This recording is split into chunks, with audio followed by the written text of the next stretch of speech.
शान्ताकारं भुजगशयनं पद्मनाभं सुरेशं विश्वाधारं गगनसदृशं मेघवर्णशुभांगं लक्ष्मीकान्तं कमलनयनं योगिविरध्यानगम्यं वन्दे विष्णुं भवभयहरणं सर्वलोकैकनाथं। प्रिय मित्रों, कार्तिक महात्म्य में कल हमने 20वां अध्याय किया था, जिसमें बताया गया था कि तीर्थ, व्रत और दान करने से पापों का क्षय होता है। आज 21वां अध्याय है, जिसमें बताया गया है कि कार्तिक महात्म्य में विधिवत इस कार्तिक मास में विधिवत आराधना, यज्ञ, दान, व्रत, तीर्थ, तपस्या आदि से क्या फल प्राप्त होता है। आज इसी का वर्णन किया गया है। नारद उवाच इत्थं तद्वचनं श्रुत्वा धर्मदत्तः स विस्मयः प्रणम्य दण्डवद्भूमौ वाक्यमेतद् उवाच। धर्मदत्त उवाच आराधयन्ति सर्वेऽपि विष्णुं भक्तार्तिनाशनं यज्ञै दानै व्रतैस्तीर्थै तपोभिश्च यथाविधि। नारद जी ने कहा कि उनकी वाणी सुनकर धर्मदत्त विस्मित हुआ और साष्टांग प्रणाम करके कहने लगा। धर्मदत्त ने कहा कि भक्त दुखहारी विष्णु भगवान की विधिवत आराधना, यज्ञ, दान, व्रत, तीर्थ तथा तपस्या आदि से सभी लोग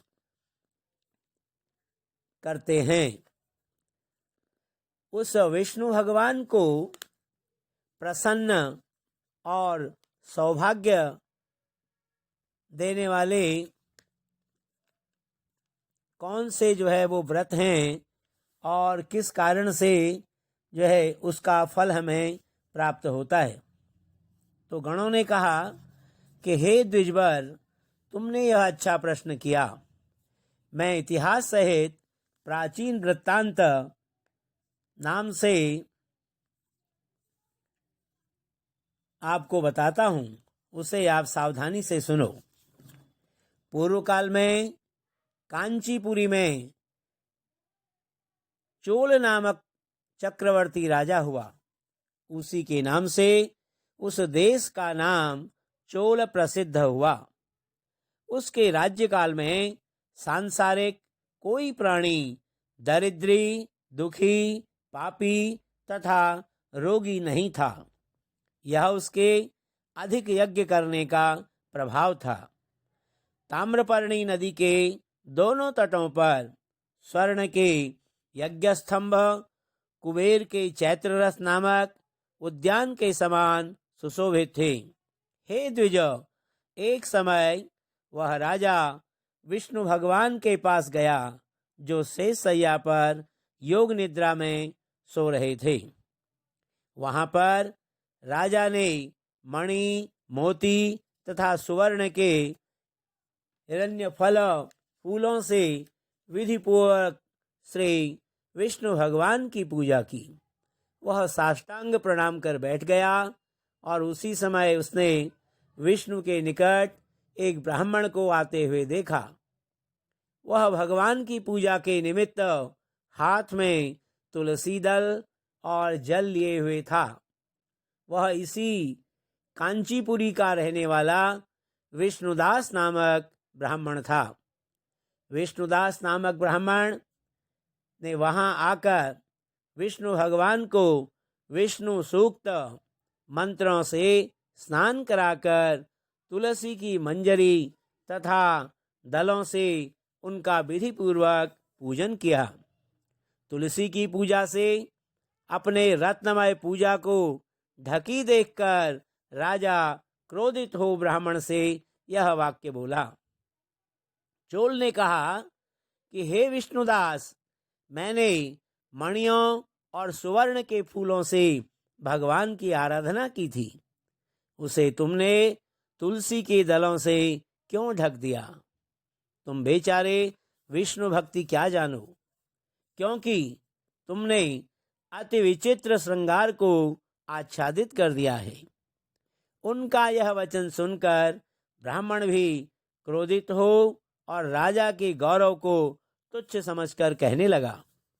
विष्णुदास ने कहा, हे राजन, तुम भक्ति करना नहीं जानते। तुमको केवल राजलक्ष्मी का निंदित घमंड है। बताओ, इससे पूर्व तुमने भगवान का कितना व्रत किया है? दोनों गणों ने कहा। ब्राह्मण का ऐसा वाक्य सुनकर राजा ने हंसकर घमंड से विष्णुदास से कहा। क्या कहता है राजा कि हे विप्र, विष्णु भगवान की भक्ति के अभिमान से यदि तू ऐसी बात कह रहा है तो तुझ सरीखे दीनों दरिद्रों की भक्ति ही कितनी है, क्योंकि तुमने विष्णु भगवान की प्रसन्नता के लिए दान आदि कुछ भी नहीं किया और न पहले कहीं विष्णु भगवान का मंदिर ही बनवाया है। तो क्या तुम इस प्रकार भी भक्ति का गर्व कर सकते हो? इस भक्ति से क्या फल होता है? वहां उपस्थित सभी ब्राह्मण मेरे वचनों को सुने। आप लोग देखें कि विष्णु भगवान का साक्षात दर्शन इसको होता है या मुझे, तब हम दोनों की भक्ति आप जान लेंगे। गणों ने कहा।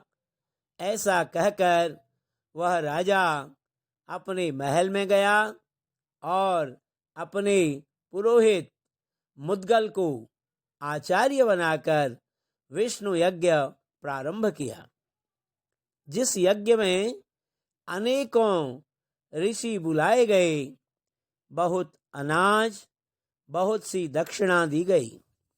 जो यज्ञ पहले गया क्षेत्र में ब्रह्मा जी द्वारा किया गया था, वही यज्ञ यहाँ भी किया गया।